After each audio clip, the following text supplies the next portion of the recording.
Brace the rudders! Raise the sails! Raise the sails! Captain, an unidentified ship is approaching. Over. Roger. Wait, is that an enterprise sales solution? Reach sales professionals, not professional sailors. With LinkedIn ads, you can target the right people by industry, job title, and more.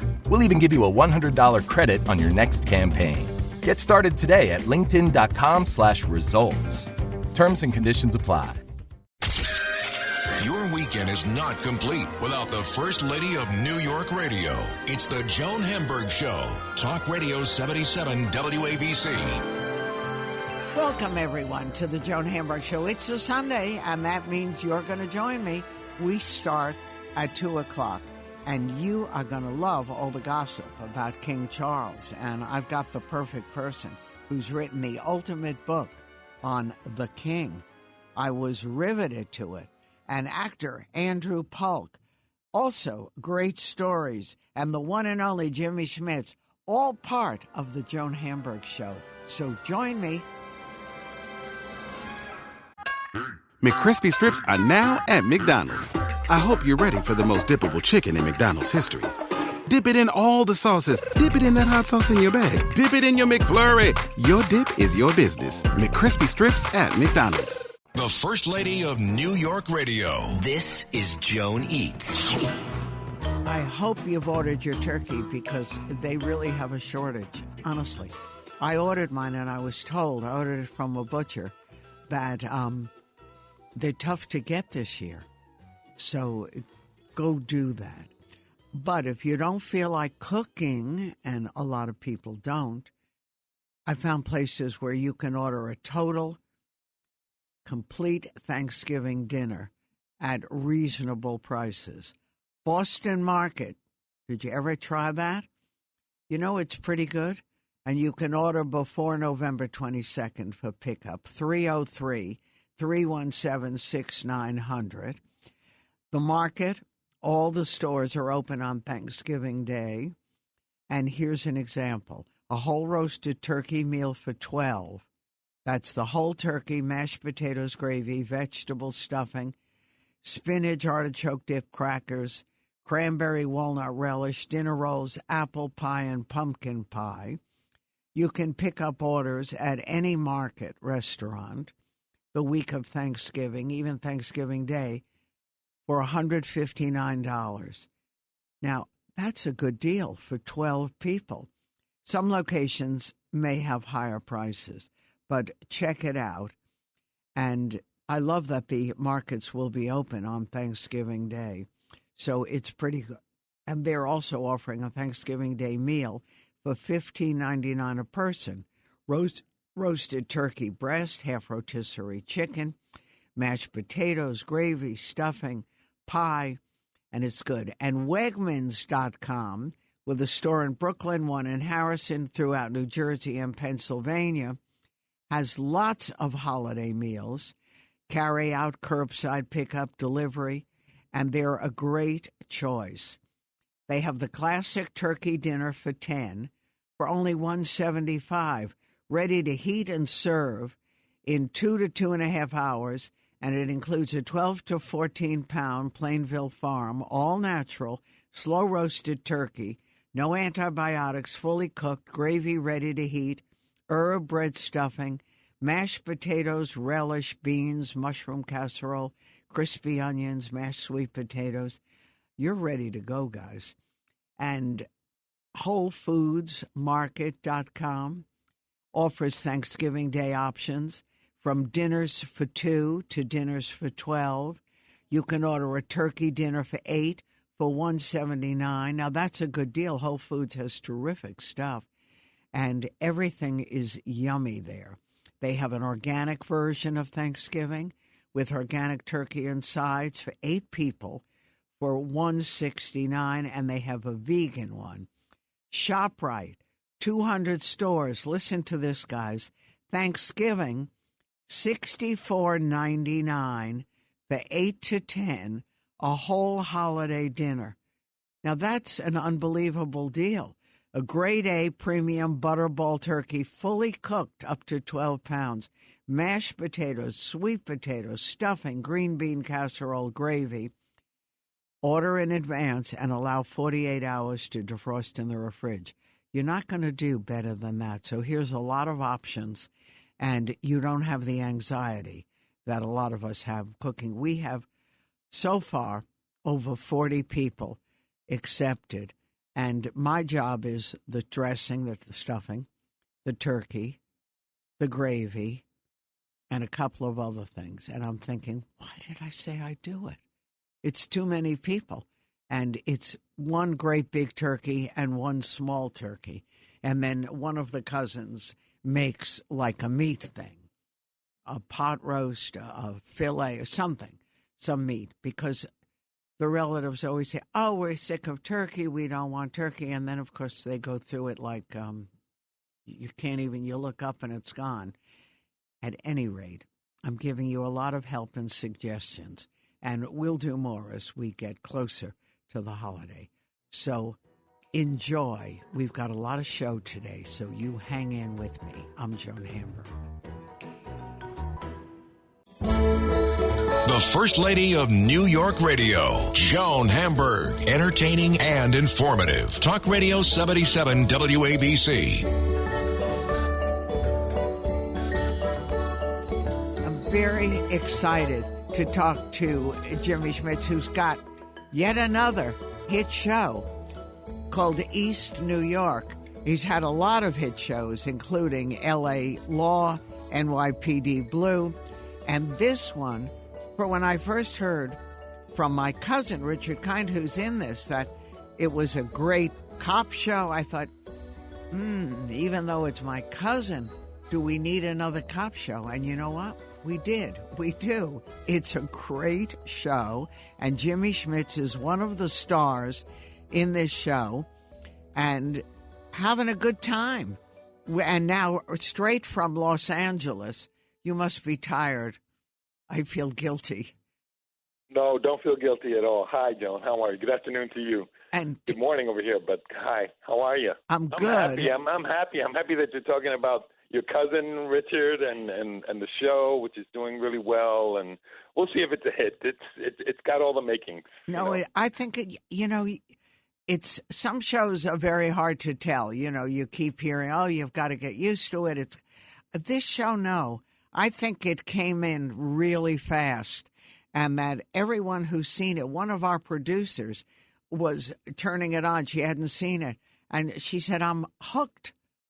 I'm getting addicted to this." And, and these kids, television, they watch it all the time. So I think you've got a hit. There are a lot of people talking about it. And it's from your old neighborhood. From my old neighborhood, yeah. I mean, well, that's one of the reasons why I'm on, besides the fact that I get to work with your cousin, Richard. Yeah. No, but really, what? Because of East New York? It's one of the reasons why I signed on, because I didn't think it was in the cards for me to do a procedural show, which I've done a few, and B, a cop show, but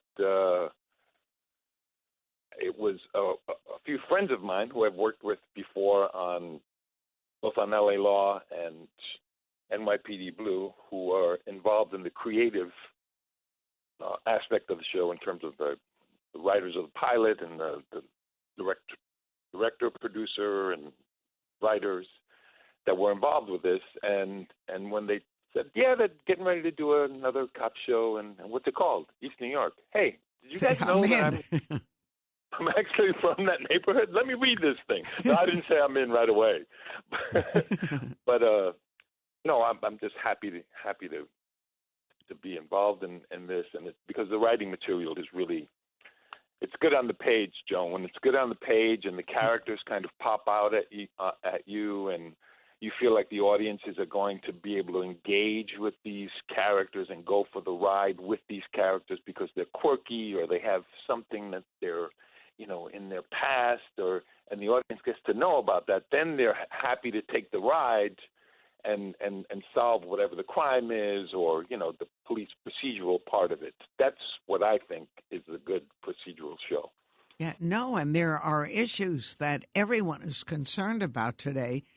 that a lot of cop shows don't deal with, like community policing and what it really means, and can it really possibly happen? Absolutely, and that's the kind of springboard for what we're doing thematically, because you have, without propagandizing, because we're a show about entertainment, but we're dealing with the relevant issues that are facing law enforcement today. And so the premise of the show is a police precinct in this neighborhood, East New York, which is a changing kind of neighborhood facing gentrification and all of that. And you have at the helm of this police command this woman who is trying to institute these new community relations aspects of what law enforcement could and should be about. So that's our kind of springboard with all of these characters, and yeah, it's like you say, it's relevant to what has happened certainly in the past couple of years, that has been brought to light in terms of law enforcement transgressions. But at the same time, it also deals with the responsibility that law enforcement has to the community as being guardian and not a warrior. But at the same time, what the community's responsibility is, because ultimately, when something goes wrong, you're dialing 911. So that synergy that has to happen. Yeah. No, it's really interesting, and especially a neighborhood where you grew up, like East New York, and is changing by the minute, and Sure. the gentrification and all of these issues, and the police have to be able to grab this and understand this and work within the premises of this. Absolutely. So, yeah, well, we'll try and paint as much as possible a kind of even-handed picture as to what the problems are and what maybe some answers could be. And again, within the realms of a network television show that's main function is to entertain at the same time. right. So I hope we get to do all of that. The best shows can make you laugh and cry, and at the same time give you an insight as to human behavior and what's things that are relevant that are happening in your everyday life. Well, that's what this show looks like. It's doing and is going to do. There's a reality about it where we can watch it and really get hooked in, and that doesn't happen with every show. Have you seen big changes in that neighborhood that you grew up in? Yeah, I mean, it's always been. We moved back from Puerto Rico in the late 60s, and so I did my junior high school, and first college years there. And at that time, it was a neighborhood that was going under a change, but it has always been, a lower middle class, working neighborhood, immigrant neighborhood, people coming to this country trying to do better for their families, no matter if it was the 40s, the 50s, the 70s, Right. the 80s. And yeah, there've been changes. I mean, the other day but I'm astounded sometimes, because the other day we were shooting outside at an area that I remember walking up and down under the L tracks on Livonia Avenue, where the New Lots train, and New Lots, and the history of New York. That was a section of New York that had new lots of land, and this area that I remember being an abandoned kind of tenement had been leveled, and it's been turned into this really beautiful community garden where people are planting vegetables, and there's a stage that they're setting up, and a gazebo, and basketball courts on one end, and you can't come into the park unless you have good intentions and partake. Those kind of things. It's called community success gardens. Yeah. Those kinds of things where you turn blight into beauty. It warms my heart that those things happen all over New York City. And you can present it so that people can see it and believe it, instead of all the bad stuff that people love to watch on TV. Absolutely. No, it really makes We're doing that. It makes a huge difference. Now, you live in here. I don't mean necessarily there, but you're not living in L.A., are you? I go back and I'm back and forth, depending on where the job is. Of course. But my base is in Los Angeles now, because some of the shows that I've worked on in the past have been here. But I've always gone back and forth and love being part of the theater. I miss the theater, so it's great being there, shooting there, and being able to see my friends in wonderful shows, because the theater's coming back after the COVID pandemic in a great way. Yeah, it is, and it's been crowded. Yeah. I love if you go to a matinee and you see lines again going down the street with people waiting, because the theater is, without question, the heart of this town, and we missed it desperately. And so, having people be able to go back. But on the other hand, I went to see a musical recently, and I couldn't believe when I looked at the ticket prices. $275 for an orchestra seat. That's a little much. That's a lot. It's a lot. That's a lot. It's a lot. I'm not going to defend that one, Joe. No, it's a lot. You can't. It is a lot, and we understand it. It takes a lot and costs a lot to put it on, but you still want people. When I was a kid, every Saturday we'd come into the theater, and my mom would just say, "Pick a show, any show." And we would just pick a show. It didn't matter. Yeah. And of course, all fell in love with it. So your career, from the time you were just a kid, has really been flourishing. You hit it right from the start. Well, I mean, I've been lucky, Joan, in terms of having people that have mentored me and pushed me to the next level. In a time where I could have made really bad decisions, there was always a teacher along the way that kept on saying, maybe you should think about going to college, or hey, you should think about going to graduate school because you're interested in the classics and Shakespeare and all of that. But you listened, and that makes the difference. It's hard to talk to kids about things like that now because of, I don't know, social media and TikTok and what you have celebrity has become. Mm-hmm. But, it's, for me, it sounds corny, but education has always been the key. It's the springboard to so many things. And if you want a life in this business, anyway, you have to have a kind of toolbox. Exactly. And I guess you can get that toolbox in a lot of different ways. But in my personal story, it was the educational route helped so that I can do the kinds of things that I'm doing now, is trying to do being versatile as an actor and show different sides and do different kinds of things. Now, and was it family that influenced you, or school? I know you had mentors along the way, but was education a big push from your parents? Like, you got to go and get this or do that? Yeah, absolutely. It was that dream that you hear over and over again about people coming to this country and saying we were here to do better, and we're going to strive as much as possible to do better. And frankly, my family didn't have any kind of perspective about the entertainment industry at all, so they were very wary when I first started showing interest in things like that. But they've been so supportive and helped as much as they could along the way. And now, of course, they must be all excited. You've had a lot of hits, and this new one looks like it's going to be a big hit, too, and it deals with issues that have a very important reality. Have you noticed a lot of changes in the issues now? Well, Joan, certainly what we've been through in the last couple of years, not only because of the pandemic, but the BLM movement and right.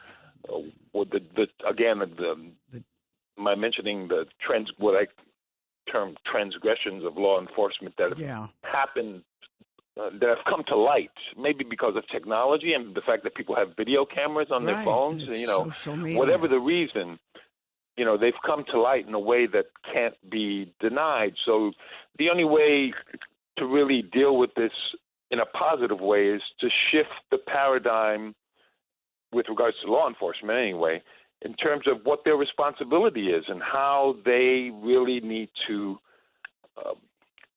react on a daily basis with the communities that they're supposed to serve. Right, and your character works with the political professionals, the mayors and people that really matter in these cities. And we don't always see that in these shows. We often see antagonism and anger and each side trying to get rid of the other one. But I thought that was a pretty interesting take. Well, it's a brushstroke that we're trying to put into the show, Joan. Again, the show takes place in this East New York section of Brooklyn, and it's the station house, and the woman, Regina Haywood, who is the captain or commander of this particular precinct, and my character is the borough commander, so of the northern part of Brooklyn, so he has a lot of different commands, and he's trying to support this idea that this woman has of this idea of community policing, and him being himself from maybe a different era because he's older than her, has had to maneuver the system in a different kind of way. So this idea of having to deal with the system and the politics of in any city, it comes into play with someone who is young and has, ideas of how to institute these new kinds of policies. So it's something that's happening, but at the same time, it's good fodder for stories as well. Right, great, and there's plenty of stories coming from this. So, what else is on Jimmy Schmidt's plate? Any time for anything else right now? Well, I'm always in the process of partnering up with people of like minds, creatives who are interested in telling good stories and seeing if there's any value for me to do things on the other side of the camera as well, on the producerial level. So I'm always out there. Talking to people and working with, finding out information about stories that interest me and trying to pitch them to, the network studios to see if I can do some work on that side as well in terms of storytelling. Yeah, that should be good. Interesting. That's where it is a lot these days. Yeah, I mean, it's you got to be able to, do something for yourself as well, right? So, maybe a little Broadway, just to. Oh well, that's Cream. Definitely in the cards. I mean, we're like violins, right? We got to keep them tuned up, and for me, the only way to do that, and Richie, he knows them better than anyone, right? The only way to do that is to keep at it and doing keep plugging a little bit of everything. And I'm having such fun working with him. It's great that Richard has the opportunity to do this and show a different side of himself as well. But he brings such a joy when he's on set every day. But at the same time, he's doing this take on this character that you see in these procedural shows. That's the kind of like the person funny. Who knows a lot because of computers and technologies. But we're spinning it on its head because he knows stuff because of his intellect, and it's been great watching him kind of like flourish with this. And you've been talking about the personal aspects of the characters, and he's had a chance in the last couple of episodes that are coming up to have that as part of his character as well. And it's so interesting because our family was not in, like many of our families, in the entertainment business. And not only do we have actors like Cousin Richie, but we have two of the relatives, too, the cousins. One's a writer, director, producer. Another is also a very well-known director and producer. Like, where did all this stuff come from? My father was in the dress business. You know, we didn't know from this stuff. So, but I bet the family loved telling stories, right? They are all storytellers. Everyone tells a story. That's right. If it's around the dinner table or in front of the television set, or tell I a don't know. story. In my house, it was around the poker table sometimes that I would see my dad. That they love telling stories and sharing their family history and the history of the family. I think that's where it all begins, and basically that's what. Yeah, right. We're storytellers and passing that on. Yeah, and if you're a good storyteller, you can be a good actor, actress, whatever, because it helps. It helps. It does help. Get the attention, and you learn how to do it. Anyway, we're big Jimmy Schmidt fans. Good luck with the show. Yes, you're a wonderful actor.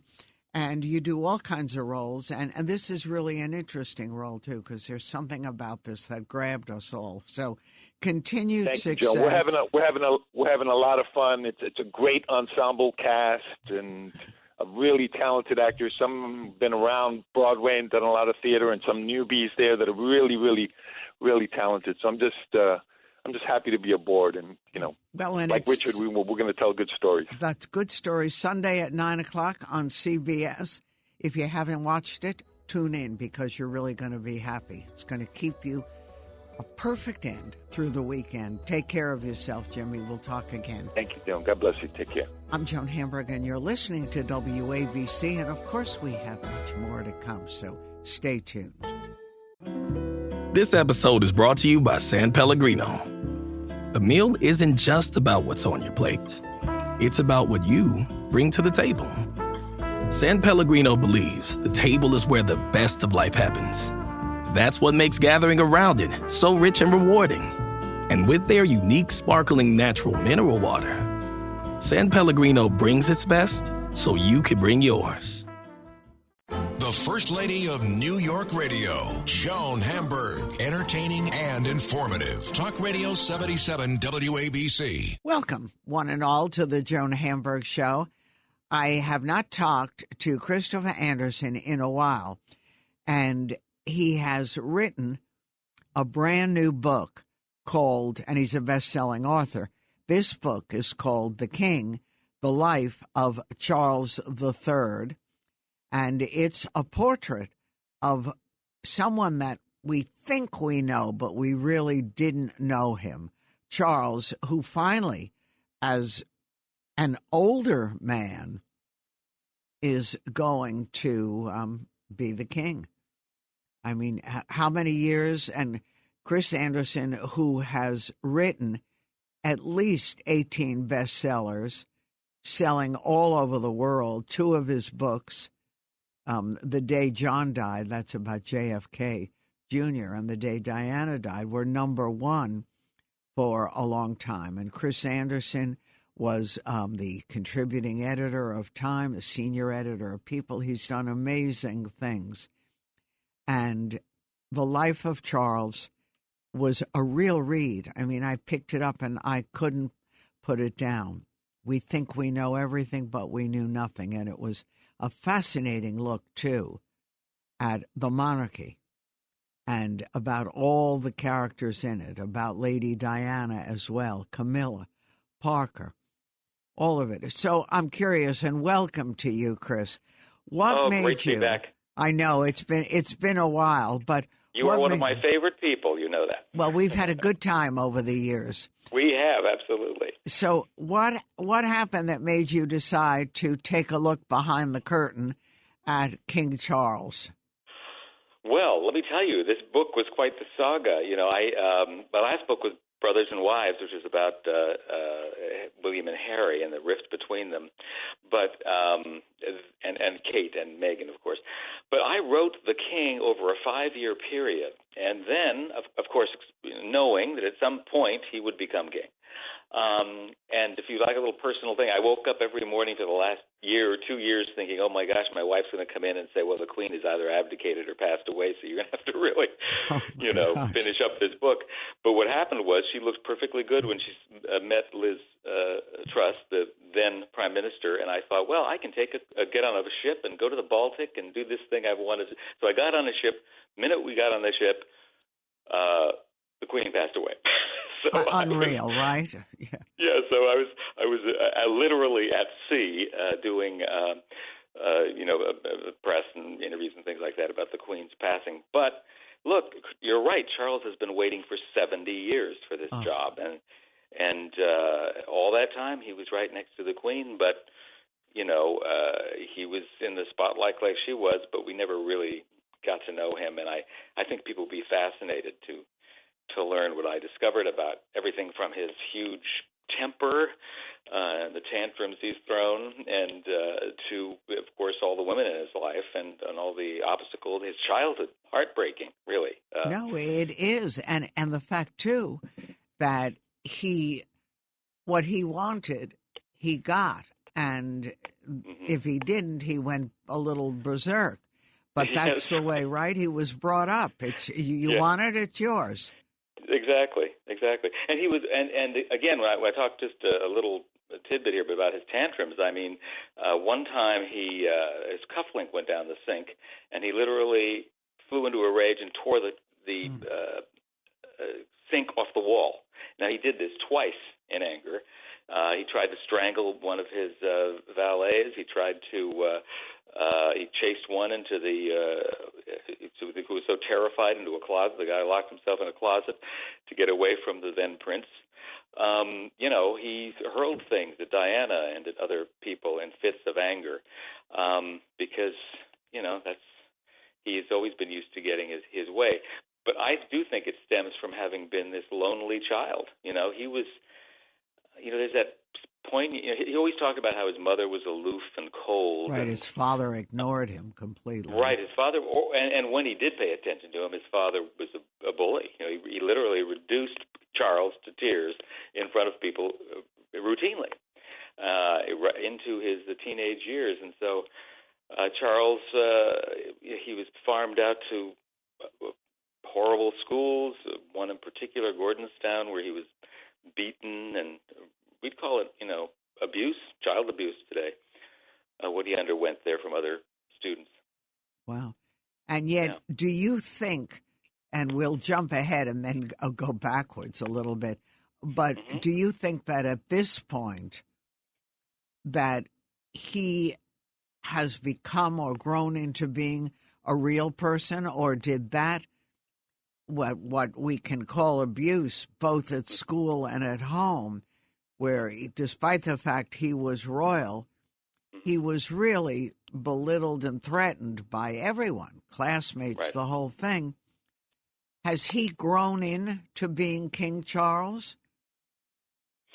Well, I think there are moments. Yes, I do believe to some extent he has, and he certainly relies very heavily on Camilla. But there are these flashes of temper and patience. For example, we saw it just recently when he took over. There he is, first days as king. He has to sign some papers in Scotland, and you may recall the assistant didn't move fast enough to clear the desk, and the prince had a little hissy fit there. Now when the eyes of the world are on you, at this moment in history, and you can't control your temper to that extent, it does not bode well. So he did handle, by the way, the other day, having people pelt him with eggs in York when he was there with Camilla in the city of York in England. He managed to keep his cool when that happened, but I'm sure he flew into a rage later on behind closed doors. And Camilla herself is a piece of work. I mean, that was a really interesting portrait of a woman who was a mistress and was proud of her relative being a mistress. And despite the fact that she knew what was going on and his marriage and his kids and everything else, she just soldiered on. Right. And it's interesting, you hit the nail on the head there with the reference to wanting to be a mistress. It was this, her great-grandmother was Alice Keppel, who was the mistress to Edward VII. And even when Edward VII died, Queen Alexandra, who was very popular, summoned Alice Keppel to the king's bedside because that was the woman he really loved, and even the queen knew it. So even as a little girl, Camilla would talk about her great-grandmother, the king's mistress, and brag about it. Lynn Redgrave was at her school at the same time, and she told me some interesting stories, the actress. She set out to be the mistress, the opening line, practically, to Charles when Camilla met him in 1971 was, my great-grandmother and your great-great-grandfather were lovers, so how about it? Right there. Right there. And then later on, when she was actually, she had a brief time, even though she was an aristocrat, granddaughter of a baron, and didn't have to work, she did do a little stint working, and she had roommates, and the roommates were marrying lords and dukes and whatever, and they said, "Why aren't you marrying a lord?" And she said, "I'm holding out for a king." Which she exactly did. What she did. Yes. Which she did. But it was also interesting that the children, the now grown-up children, who are probably so revered in England, also have their tempers and their little problems. And what do you think? I mean, everyone thinks of William as this dear, darling, loving guy, but that kid's been through a lot, and he also manifested it in many ways. Oh, yes. I do write about that, too. And he does have a temper as well, and he has these dark moods. He went through a lot of course, it didn't help when he became an air ambulance pilot, and then he got to see real tragedy up close, taking, victims of traffic accidents and injured children to the hospital, that sort of thing. That plunged him more into sort of a depression. But I think the defining moment as far as both the boys are concerned, Harry and William, was when they walked behind their mother's coffin. Yeah, and that I think was terrible. It was terrible. They were forced to do this, and they didn't want to do it. And Charles really had a big role in forcing them to do it, as did Philip. And then now they kind of suffer from PTSD. They say post-traumatic. Harry says when he flies into London, it's a triggering experience because all he can think of is that day. And Charles, I think, feels guilty about it. Frankly. I'm sure he does. But it's also amazing that Charles, with all his loneliness and all his rejection by his peers and even by his family, had a ton of women or lovers and just took what he wanted. It was like being let loose in a bakery. Right. Well, he was, and that's pretty kind of controversial passages in the book, too, about how a friend of his, a polo player, would actually, a guy who was on his polo team, would actually go and kind of, get women for him and bring them back to this farmhouse. And Charles, who was getting over the fact that Camilla left him to marry Andrew Parker Bowles, was involved with a lot of women. In the end, it was two of his mistresses, Camilla and Lady Kanga Tryon, who actually picked out Diana to be his wife. It was kind of a sick situation, but that's what they did. They did a list of 10 appropriate young women to be the mother of the future king, and Diana was always at the head of the list. So she was handpicked by Camilla. Yeah. Do you think, now that you've finished, I'm talking to Christopher Anderson, the king, the life of Charles III, do you think he's happy with her? Sometimes, be careful of what you wish for. Well, with Camilla? Yeah. Yes, well, I think it's somebody, I love the line. They said the mistake Charles made was that he married his trophy wife first. Nobody could figure out how he could possibly pick Camilla over the beautiful and and charming Diana. And caring Diana. Everything, and he's still in her shadow, isn't he? I mean, they both still are. That's the thing. But yeah, I do think they're peas in a pod. That's what Camilla said once. She and Charles are that they just from the moment they met, they clicked, and you can't get around that. Diana found she couldn't either, and I don't think she's clicked with the British know that when Charles, promised not to make her queen, that was part of the deal to convince the queen to let him even marry Camilla. She's going to be princess consort, and he reneged on that promise. I always said he would. I knew he would never stick to that because he would think it was insulting for his wife not to be queen, whoever she was.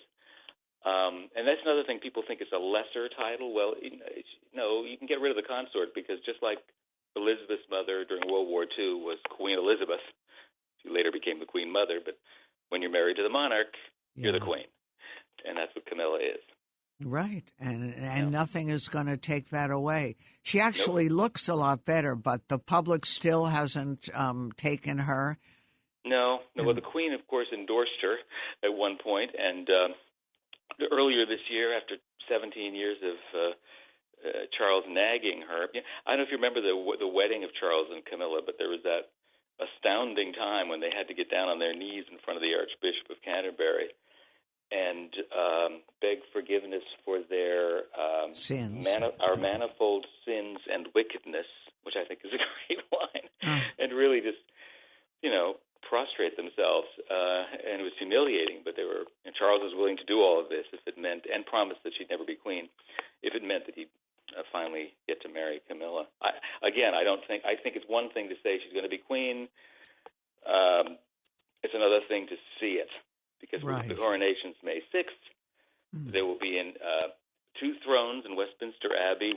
The consort's throne is exactly 1 inch shorter than the sovereign's throne, and they will place this magnificent crown on Camilla's head, and she will be trembling, I'm sure. But it's not going to sit well, I don't think, with the people, because 86% of the British people said as recently as 11 months ago that they would not accept her as their queen. So we'll see. And you wonder how the boys really feel about it. Oh, exactly. They went out of their way to make Papa happy. William was the one who, as a teenager, after a couple of years after his mother's death, actually went in and introduced himself to Camilla. To try and break the ice, because he knew this was the woman his father loved and he wanted his father to be happy. But they don't want her to replace Diana. Ever. And in history, let's say, because from now on it's going to be the Camilla show, and I think they were blindsided by this. They believed their father would keep his word, and abruptly, this decision was made just last February, to make her queen. Do you think that William has a happy life?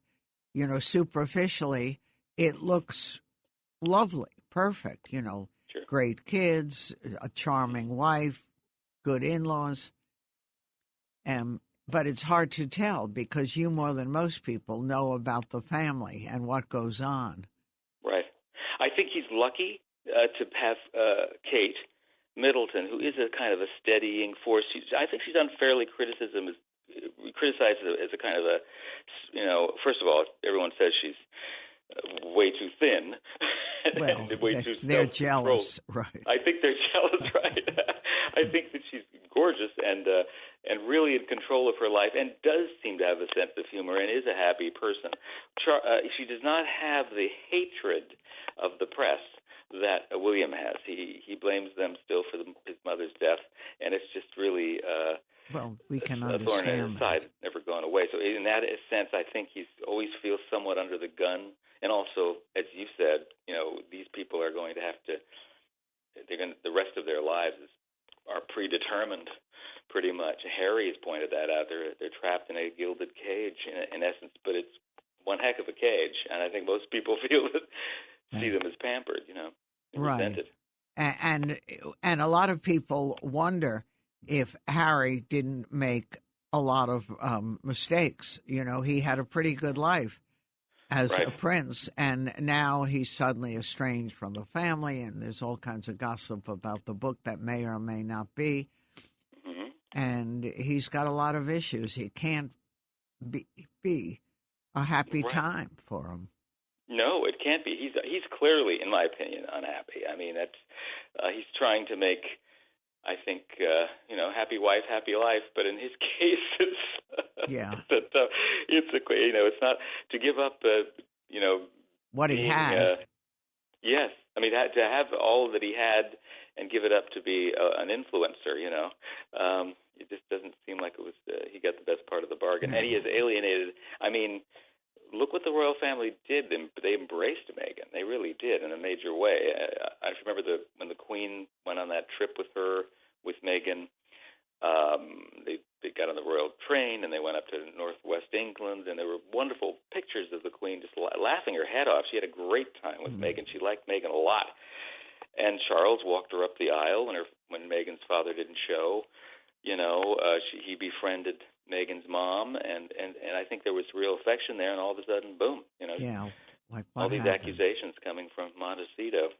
But I know a lot of people who have worked with her and who know her very well, including college roommates. One of them was one of our interns a while ago, and not a bad word about her. They all thought she was great, fun and loyal and lively. So it's interesting when you look at all this cast of characters. Will Charles, and you think so too? I do too. I totally see that. But I think she has by the time some of these comments got to her about race and whatnot, they did seem toxic and wrong and hurtful. And I think she was in a real pressure cooker. Yeah. But by the same token, it would be nice to see everybody just put down their weapons for 2 minutes, so to speak, and see if they can reach some sort of accommodation. Right, and live their lives. Is Charles going to be a good king, in your opinion? This is all guessing, of course. There's no crystal ball. I think the first mistake people are making is to think he's going to be a placeholder king because of his age. Because first of all, you have the longevity of the Windsors. I mean, my God, he could very easily be on that throne for years, 25 years, many years, and. He's 77. If he lives as long as his mother, he would be 20 years. But he is going to be an activist king. I think he's going to do things to streamline the monarchy. I think he's going to kick some royals off the payroll. I think he's going to rattle some cages, though, in that process, and rub some people the wrong way, for another analogy. He's not supposed to interfere in politics. He's not supposed to have opinions, but he's loaded with opinions. So what are you working on now? I know you I always... never say. I know. But I don't want to tip people off too early because sources then go running into the woods. Into I don't want that to hiding. happen. I know, right. but we have royals left. Yes. Don't worry. I've got There's a lot. sights on somebody. Okay, well, I'm excited for you and for us. It was really a good read. Oh, great. Thank you. Enjoyed it, and a fascinating look at this tortured guy who does seem a little bit happier now, but we'll see. Take care of yourself. I'm Joan Hamburg, and you've been listening to Christopher Anderson and his brand new book, The King, The Life of Charles III. I'm Joan Hamburg, and much more ahead on WABC. The First Lady of New York Radio. This is Ask Joan. I noticed coming into the station the other day that the Christmas trees were up. Did you guys see that? They're not decorated, but they're waiting to be glorified, beautified, but they're up, definitely. All the way up Park Avenue. So it's exciting. And also the Christmas Spectacular with the Rockettes. And it begins November 18th and runs till January 2nd. And the tickets for this year's production start at $49, and you can get them at www.rockettes.com or at the Ticketmaster box office at Radio City Music Hall, right between 6th Avenue, between 50th and 51st Street. There is a service charge, but only if you buy them online. So service fees are around $20 for a $49 ticket and go up to $34 on a $300 ticket. I must confess, I get mine at the box office because I don't like to pay the extra fees. But I did find discounts available for select performances. The ones I found, and of course it changes, we're early, were from November 18th to December 1st. On BroadwayBox.com, I found a coupon code, BBOXXNOV. So here it is, BBOXNOV. You got it? And using the code, you can buy tickets for $42 to $120, and that's a pretty good deal. So to get the offer, go to BroadwayBox.com, follow the prompts, hit the unlock button at the top of the screen, and type in discount code BBOXNOV. Otherwise, you'll pay the full price, and you don't want to do that. And you can also present a printout of the discount found on BroadwayBox.com at the Ticketmaster box office at Radio City and buy your tickets there. The other good offer is from Groupon, GROUPON.com, and they have tickets available for the Christmas Spectacular from November 18th to December 1st. And the ticket prices with all fees start at $55, and they go up for prime seats. And you've got to buy them directly on Groupon.com. And this is, when I was a child, my family took me. We went every year. I've taken my kids and my granddaughter, everyone, every year. And it's something people look forward to. And every year we see it, it's like we've never seen it before. It's brand new. So this is something you might want to do. All right, guys, I'm looking at the clock. It's time to say goodbye for us until next Sunday. We do this every Sunday starting at 2. But don't go anywhere because AVC is great all day. They have fabulous programming. So enjoy the rest of your Sunday. Thanks for sharing our show. And we'll do this again. I'm Joan Hamburg, and of course you're listening to WAVC.